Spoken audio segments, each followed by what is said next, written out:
넷째 날, 예수님의 포도원 비유. 네, 우리 셋째 날에는 이제 구약에 나타나는 포도원의 비유를 공부했잖아요. 네 번째 날은 거기에서 다 하지 못한 신약에 나타난 예수님의 포도원의 비유에 대해서 공부를 하겠습니다. 부제로는 나는 사랑을 주었으나 무엇을 받았다? 미움을 받았다는 것입니다. 여러분이 다 아시겠지만 예수님은 포도원 주인의 비유에서 이사야 5장에 나타난 구약에 나타난 끝나는 부분부터 다시 시작하는 포도원을 위하는 포도원 주인의 성품과 행동에 대해서 추가적인 것을 이 신약에서 말씀하셨습니다. 예수님께서는 이사야의 비유를 확장하셔서 포도원을 맡은 자의 행동을 보여주셨습니다. 마태복음에 나와 있는 내용이 되겠습니다. 그래서 여러분이 다 아시는 내용이지만 포도원 주인이 어떻게 이 사자들을 보내면서 주인에게 마땅히 드려야 할 것을 이 사람들이 거부했을 뿐만 아니라 그의 사자들을 계속 보내죠. 선지자들을 계속 보냈는데 선지자들을 학대하고 심지어는 어떻게 죽이기까지 했죠. 그래서 주인은 어떻게 자신의 아들을 보내면 공경하리라 생각하고 아들 예수 그리스도를 이 세상에 보냈는데 어떻게 이 아들을 상속자라고 해서 죽이는 그런 비유의 내용이 되겠습니다. 마태복음 21장 33절에서 39절. 다른 한 비유를 들으라.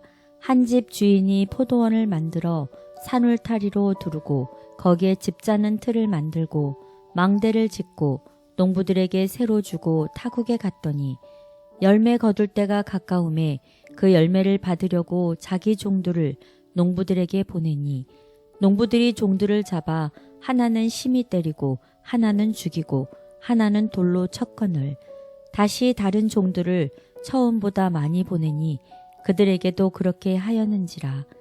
후에 자기 아들을 보내며 이르되 그들이 내 아들은 존대하리라 하였더니 농부들이 그 아들을 보고 서로 말하되 이는 상속자니 자 죽이고 그의 유산을 차지하자 하고 이에 잡아 포도원 밖에 내쫓아 죽였느니라.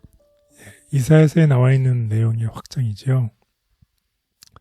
결국 포도원 주인이 이 농부들에게 누구를 보냅니까? 자기 종들을 보내는데 어떻게 계속해서 자기 종들을 학대하고 죽이고 그래서 마침내는 자기 아들을 보내죠. 자기 아들이 누군가요?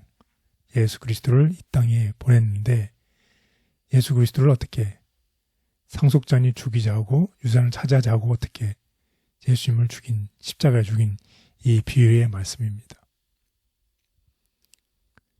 하나님께서는 끊임없이 우리에게 어떻게 악에서부터 돌아오라고 계속해서 우리에게 부지짓고 있습니다. 지금도 우리의 마음의 문을 두드리고 있습니다. 그래서 결국에는 우리에게 가장 귀한 선물 자신의 아들 예수 그리스도를 이 땅에 보내셨어요. 그래서 오늘의 제목처럼 오늘 제목이 무엇인가요? 내가 무엇을 더 할 수 있으랴. 내가 내 가장 사랑하는 아들을 너에게 보냈는데 더 이상 내가 무엇을 더 하실 수 있느냐? 더 하실 수 없다는 거죠. 예수 그리스도를 자기 생명을 이 땅에 보내셨어요. 그런데 우리에게 말씀하신 것처럼 극상품 포도 열매를 맺기를 원하는데 우리는 계속 거절하고 있다는 것입니다. 하나님께서 그리스도 안에서 자신을 주시고 우리를 위해서 예수님께서 죽으심으로 당신의 사랑을 나타내셨습니다. 이런 예수님께서 하나님께서 우리에게 무엇을 더 하실 수 있겠는가? 우리에게 무엇을 더 바랄 게 있겠는가?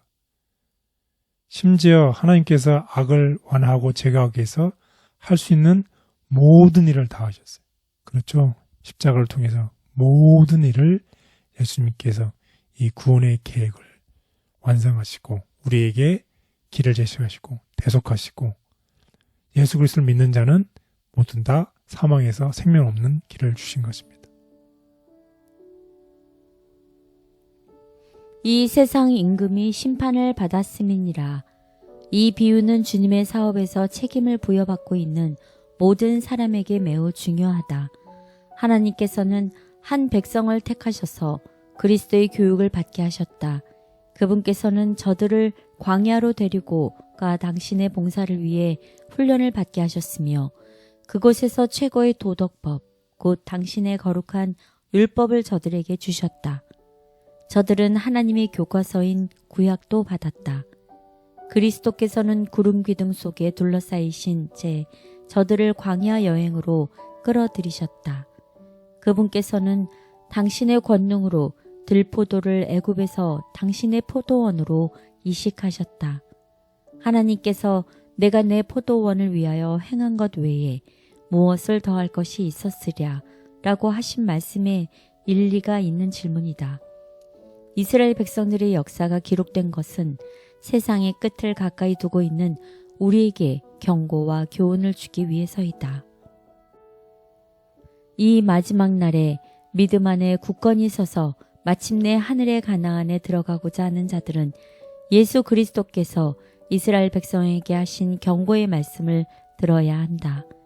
광야에 있는 교회에 주어진 이 교훈들은 하나님의 백성이 세대를 거쳐 영원히 연구하고 귀담아 들어야 했다.